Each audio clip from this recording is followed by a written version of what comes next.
नमस्कार दोस्तों। भारत की संस्कृति और आस्था से जुड़े एक नए सफ़र में आपका स्वागत है।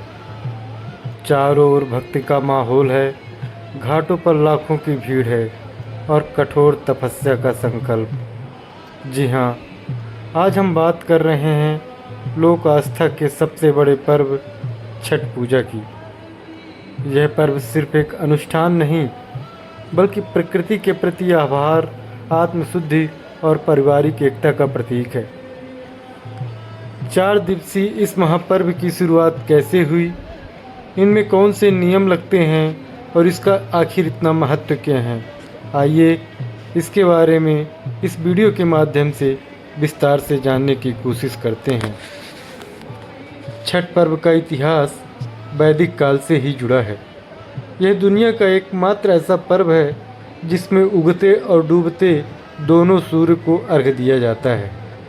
बात की जाए इसकी पौराणिक कथाओं के बारे में तो ऐसी मान्यता है कि महाभारत के महान योद्धा कर्ण, जो सूर्य देव के पुत्र थे, वे रोजाना घंटों जल में खड़े होकर सूर्य को अर्घ्य देते थे। ऐसा भी माना जाता है कि उन्होंने ही सबसे पहले इस पूजा की शुरुआत की थी। इसके अलावा पांडवों ने भी द्रौपदी के साथ मिलकर अपने कठिन समय में सूर्य देव की उपासना की थी, जिससे उन्हें अपना खोया हुआ राज्य वापस मिला।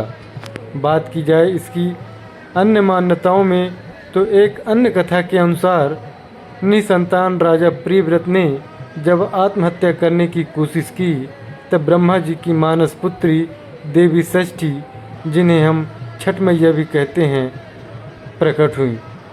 उन्होंने राजा को इस व्रत को करने का आदेश दिया।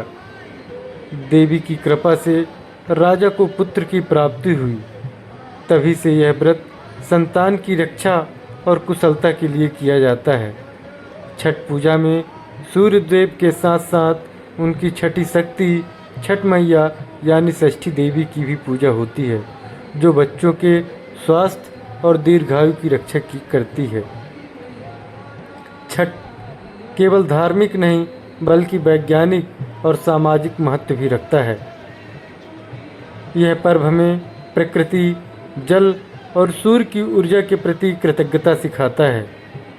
बात की जाए इसके आत्मिक और शारीरिक शुद्धि की तो 36 घंटे का निर्जला व्रत शरीर और मन को शुद्ध करता है, जिससे रोग प्रतिरोधक क्षमता बढ़ती है। बात की जाए इसके सामाजिक समरसता की तो इस पर्व में जाति या वर्ग का कोई भेद नहीं होता। सभी एक साथ मिलकर घाटों पर इसकी पूजा करते हैं। बात की जाए इसके सबसे बड़े संदेश की तो जीवन के हर उतार चढ़ाव को स्वीकार करना। डूबते और उगते सूर्य को अर्घ्य देकर हम जीवन में संतुलन का पाठ सीखते हैं। यह पर्व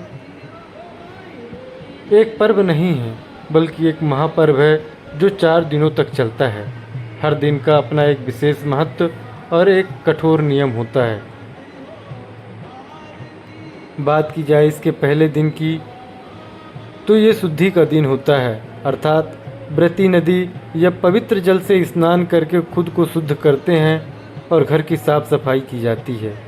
इस दिन व्रती शुद्ध और सात्विक भोजन जैसे चावल, कद्दू और चने की दाल ग्रहण करते हैं। इस भोजन के बाद से ही पवित्रता का नियम शुरू हो जाता है। बात की जाए इसके दूसरे दिन की तो इसे खरना या आत्म संयम का दिन कहा जाता है, अर्थात इस दिन व्रती पूरे दिन निर्जला उपवास रखते हैं। शाम को सूर्य देव और छठ मैया की पूजा के बाद मिट्टी के चूल्हे पर गुड़ की खीर और रोटी बनाई जाती है। व्रती इस प्रसाद को ग्रहण करते हैं जिसे खरना कहा जाता है। इस प्रसाद को ग्रहण करते ही 36 घंटे का निर्जला व्रत शुरू हो जाता है। बात की जाए इसके तीसरे दिन की तो संध्या अर्घ या डूबते सूर्य की पूजा की जाती है, अर्थात यह पर्व एक का मुख्य दिन है। इस दिन घर में पारंपरिक प्रसाद, ठेकुआ, फल और पकवान बनाए जाते हैं, जिन्हें बांस के सूप और दौरा में सजाया जाता है।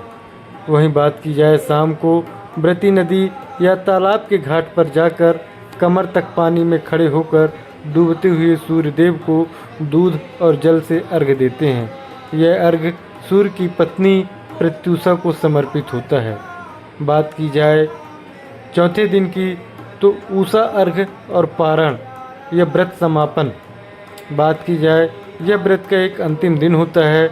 व्रती भोर में फिर से घाट पर पहुंचते हैं और उगते हुए सूर्य देव को अर्घ देते हैं। यह अर्घ सूर्य की पत्नी उषा को समर्पित है।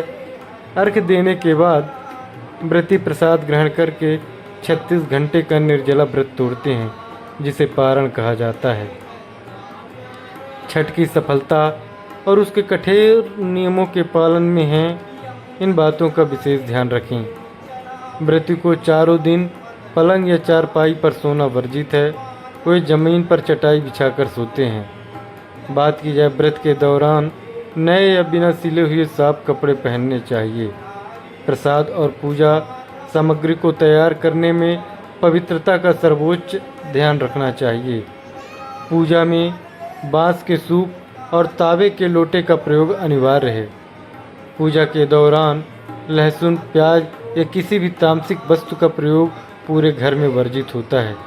व्रत के प्रसाद को गलती से भी जूठा नहीं करना चाहिए। बात की जाए छठ पूजा की तो यह हमको सिखाती है कि जीवन में सादगी, संयम और प्रकृति के प्रति सम्मान ही सबसे बड़ी पूंजी है। यह पर्व आपकी हर मनोकामना पूरी करती है और आपके जीवन में सुख, समृद्धि और आरोग्य लाती है। अगर आपको यह